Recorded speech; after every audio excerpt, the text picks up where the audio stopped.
मैं नीरज निषाद आज एक बार फिर से आप सभी का अपने इस YouTube चैनल जिसका नाम है Neeraj music classes for TGT and PGT में सभी का स्वागत करता हूं। जैसा कि आप सभी को पता ही है कि ये चैनल स्पेशली म्यूजिक सब्जेक्ट की तैयारी के लिए बनाया गया है, जिससे म्यूजिक सब्जेक्ट का कोई भी एग्ज़ाम हो, चाहे वो TGT हो, PGT हो, असिस्टेंट प्रोफेसर का हो, UGC नेट का हो, ये अभ्यर्थियों के लिए काफ़ी लाभदायक होने वाला है ये चैनल। तो बहुत ज़्यादा समय ना लेते हुए हम सबसे पहले जो है टॉपिक पर ही अब आते हैं। अगर आपने अभी तक चैनल को सब्सक्राइब नहीं किया तो आप तुरंत चैनल को सब्सक्राइब कर लें। अगर वीडियो आपको अच्छी लगे तो वीडियो को ज़रूर लाइक और शेयर करें अपने दोस्तों में। तो चलिए वीडियो को अब शुरू करते हैं। वाग्यकार क्या होता है? प्राचीन काल में जो व्यक्ति पद रचना और स्वर रचना में बहुत ही प्रवीण माना जाता था, बहुत कुशल होता था पद रचना और स्वर रचना करने में, उसे वाग्यकार कहा जाता है। वाग्यकार का जो है कुल मिलाकर के 28 गुण जो है पंडित सारंग देव ने संगीत रत्नाकर में दिया हुआ है। तो वाग्यकार के बारे में आशा करता हूँ कि आप सभी को समझ आता है। पंडित क्या होता है? जो व्यक्ति स्वर रचना में साधारण हो, जो व्यक्ति कला में साधारण हो लेकिन संगीत शास्त्र में प्रवीण हो, संगीत शास्त्र का ज्ञाता हो, उसे हम जो है पंडित कहते हैं। पंडित को जो होता है वो संगीत शास्त्र का विशेष ज्ञान होता है। उसके बाद आपका आता है नायक। नायक क्या होता है? नायक का तो वैसे दो अर्थ है। जो संगीत में नित्य नई नई चीज़ों का खोज करता है उसे तो हम नायक कहते ही हैं, लेकिन नायक उसे भी कहा जाता है, दूसरे शब्दों में नायक हम उसे कहते हैं कि जो व्यक्ति, जो कलाकार अपने गुरु के द्वारा सिखाए गए चीज़ों को ही गाता है, उसमें अपने प्रतिभा के अपनी कुशलता के आधार पर कुछ नई चीज़ें नहीं जोड़ता है, केवल अपने गुरु जी के सिखाए हुए चीज़ को ही गाता है, वो उस कलाकार को जो है नायक कहा जाता है। नायक के बाद आपका आता है गायक। गायक किसे कहते हैं? जो कलाकार अपने गुरु के सिखाए हुए चीज़ को गाता है लेकिन उसके साथ साथ अपने ज्ञान, अपने शिक्षा, अपने प्रतिभा के आधार पर कुछ नई चीज़ों को भी उसमें जोड़ता है, तो उसे जो है गायक कहा जाता है। आपका आता है मार्गी और देशी। मार्गी और देशी को जो है गंधर्व और गान भी कहा जाता है। तो मार्गी या फिर गंधर्व संगीत क्या चीज़ है? जिस संगीत का उपयोग गंधर्व लोग किया करते थे ईश्वर का प्रार्थना करने के लिए, ईश्वर का गुणगान करने के लिए, मोक्ष प्राप्ति के लिए, उसे जो है गंधर्व संगीत या मार्गी संगीत कहा जाता था। इसके नियम बहुत कठोर होते थे और ये जो था ये शब्द प्रधान था। गंधर्व या मार्गी संगीत जो होता था वो शब्द प्रधान होता है। इसके नियम बहुत कठोर होते हैं, इसके नियम में थोड़ा सा भी चेंज नहीं हो सकता था। आता है गान या फिर देशी। ये वो संगीत है जो साधारण लोग, साधारण व्यक्ति के द्वारा जो जिसका उपयोग किया जाता है केवल मनोरंजन के लिए, जिसका एकमात्र ध्येय होता है मनोरंजन करवाना, वो उसको हम जो है देसी कहते हैं या फिर गान कहते हैं। इसमें नियम कठोर नहीं होते, इसमें कलाकार अपने अनुसार जो है नियम को चेंज भी कर सकता है, इसमें नियम का कोई बंधन नहीं होता है। तो आशा करता हूँ कि आप लोग को गंधर्व और गान के बारे में समझ में आ गया होगा। इसके बाद अस्थाय। अस्थाय क्या चीज़ होता है? प्राचीन काल में स्वरों के छोटे छोटे समूह को अस्थाय कहा जाता था। प्राचीन काल में स्वरों के छोटे छोटे समूह को जो है अस्थाय कहा जाता था। मुखा चलन के बारे में बताऊंगा। प्राचीन काल में स्वरों के सौंदर्य को बढ़ाने के लिए विभिन्न उपकरणों का प्रयोग किया जाता था, जैसे कर्ण, मीड़, गमक, अलंकार के साथ जब हम राग विस्तार करते थे तो उसे हम जो है मुखा चलन कहते थे। जब हम कर्ण, मीड़, अलंकार और गमक के साथ राग का विस्तार प्राचीन काल में किया जाता था कलाकारों के द्वारा, तो उसे मुखा चलन कहा जाता है। आपका आता है अक्षिप्तिका। अक्षिप्तिका क्या चीज़ होता है? तो निबद्ध गान अर्थात जो रचना ताल में बधी हुई हो उसे अक्षिप्तिका कहा जाता है। प्राचीन काल में जैसे मैंने आप लोग को पीछे भी बताया था कि प्रबंध, वस्तु, रूपक, ये सब अक्षिप्तिका के प्रकार थे। और आधुनिक काल में अगर आप लेते हो तो फिर जैसे ध्रुपद, धमार, ख्याल, ठुमरी, ये सब अक्षिप्तिका के ही अंतर्गत आते हैं। इसके बाद स्वयंभू स्वर। स्वयंभू स्वर का क्या चीज़ होता है? स्वयंभू स्वर का मतलब होता है सहायक नाद। मूल नाद के साथ जो नाद स्वतः ही उत्पन्न होते हैं उन्हें हम जो है सहायक नाद कहते हैं। सहायक नाद वैसे जो होता है तार वाद्य यंत्रों पर, तत् वाद्य यंत्रों पर जो होता है अधिक स्पष्ट किया जा सकता है। आप जैसे तानपुरे के ले सकते हो।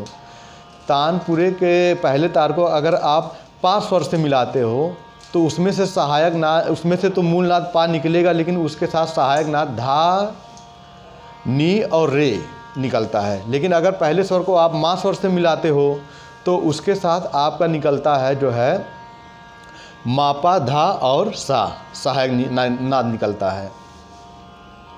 और अगर सा से आप मिलाते हो उसको, उसके जो बीच के 2 तार होते हैं वो मध्य सप्तक के साथ से मिलाए जाते हैं, या मध्य सप्तक के भी साथ से मिलाए जाते हैं, तो उसमें से जो सहायक नाद निकलते हैं वो आपका निकलता है सा, रे, गा और पा।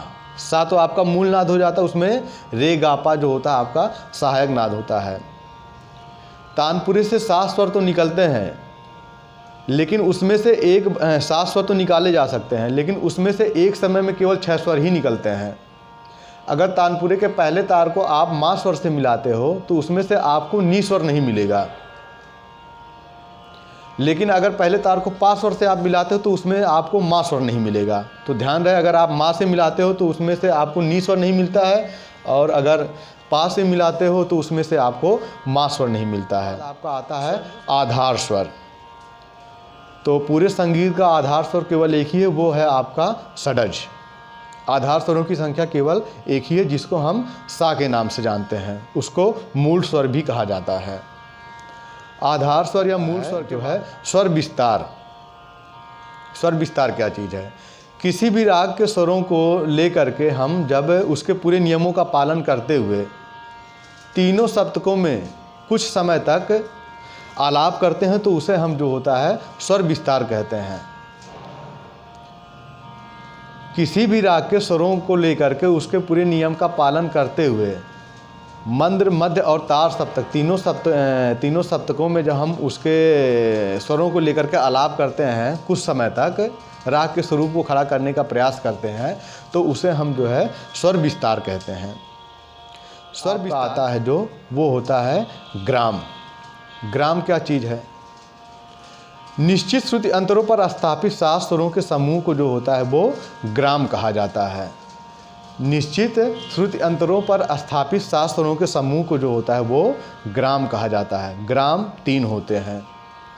पहला आपका होता है षडज, दूसरा आपका होता है मध्यम, तीसरा होता है आपका गंधार।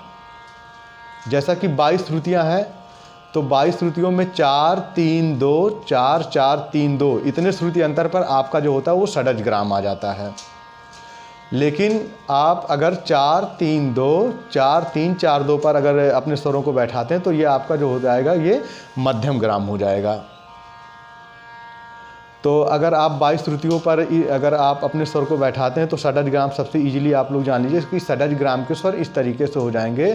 पहला आपका आ जाएगा 4 7 9 13 17 20 22। ये जो मैंने संख्या बोला है ये श्रुतियों की संख्या, इसी पर आप सारे गामा पाधा निसा को बैठा सकते हैं। तो ये आपका हो जाएगा षडज ग्राम। मध्यम ग्राम में क्या करना होता है कि मध्यम ग्राम में पा स्वर को एक श्रुति पहले कर दिया जाता है। जैसे पा आपका 17 पर है तो इसमें 16 पर हो जाएगा, अर्थात 4 7 9 13 16 20 22। अगर इस पर आप करते हो तो आपका हो जाएगा जो है मध्यम ग्राम। षडज ग्राम से जब पा स्वर को एक श्रुति नीचे करते हैं यानी 17 पर से 16 पर लाते हैं तो आपका मध्यम ग्राम का जो होता है निर्माण होता है। और इस 17 से 16 श्रुति पर एक श्रुति कम करने को ही प्रमाण श्रुति बोला जाता है। और अगर आप गंधार ग्राम का निर्माण गंधार ग्राम के बारे में आप लोग इस तरीके से समझ सकते हैं कि 1 4 7 10 13 16 19 इस पर अगर आप स्वरों को रखते हैं, लेकिन इस पर स्वरों का क्रम इस तरीके से होगा नी सा रे गा मा पा धा। पहले पर आपका जो है नी आएगा, तो ये आपका हो जाएगा गंधार ग्राम। गंधार ग्राम के बाद मूर्छाना। मूर्छाना क्या चीज़ होता है? ग्राम के स्वरों को क्रम से आरोह अवरोह करने पर जो होता है मूर्छना की उत्पत्ति होती है। ग्राम के स्वरों को आरोह अवरोह करने पर जो है मूर्छना की उत्पत्ति होती है। मूर्छना की संख्या टोटल होती है 21। तीनों ग्रामों से, षडज, मध्यम और गंधार ग्रामों से साथ साथ जो है मूर्छनाएँ उत्पन्न होती हैं। और जो है तो तीनों ग्राम से 7 मूर्छना उत्पन्न होती हैं, तो 7 तिरिक यानी टोटल 21 मूर्छना की संख्या हो जाती है। तो आशा करता हूँ कि आप सभी को ग्राम और मूर्छना के बारे में समझ में आ गया होगा। आता है बहलावा। बहलावा क्या चीज़ होता है? आलाप के ढंग पर ली गई तान को जो होता है बहलावा कहा जाता है। इस तान को ना तो हम विलंबित में गाते हैं आलाप के उसमें गति में, और ना ही इसको हम बहुत तेज़ गति में गाते हैं यानी तान के गति में। ये आलाप और तान के बीच वाले गति में गाया जाता है, उसको हम बहलावा कहते हैं। इसकी एक लाइन में परिभाषा यही है कि आलाप के ढंग पर ली गई तान को जो होता है बहलावा कहा जाता है। आता है कलावंत। कलावंत किसे कहते हैं? प्राचीन काल में कुशल ध्रुपद गायक को जो होता था उसे कलावंत कहा जाता था। प्राचीन काल में कुशल ध्रुपद गायक को जो है कलावंत कहा जाता था। कलावंत के बाद फिर आपका जो आ जाता है उत्तरांग। पूर्वांग क्या चीज़ है? दिन और रात्रि को मिलाकर के कुल 24 घंटे होते हैं। 24 घंटों को 2 भागों में बांट दिया गया है 12-12 घंटों में। यानी दिन के 12 बजे यानी दोपहर के 12 बजे से लेकर के रात्रि के 12 बजे तक जो होता है वो आपका होता है पूर्वांग, और रात्रि के 12 बजे से लेकर के दिन के 12 बजे तक इस अवधि को जो होता है उत्तरांग कहा जाता है। तो आशा करता हूँ कि आप सभी को जो है समझ में आ गया होगा। आपके अगर अभी भी कहीं कोई डाउट है तो आप हमारे जो है कमेंट बॉक्स में आकर के हमको कमेंट कर सकते हैं। हम आपके डाउट को जल्द से जल्द दूर करने का प्रयास करेंगे। वीडियो अगर आपको अच्छी लगी तो आप वीडियो को लाइक, शेयर और जो है अपने दोस्तों में ज़रूर इसको शेयर करें। और अगर अभी तक आपने चैनल को सब्सक्राइब नहीं किया तो चैनल को ज़रूर आप सब्सक्राइब कर लें। धन्यवाद।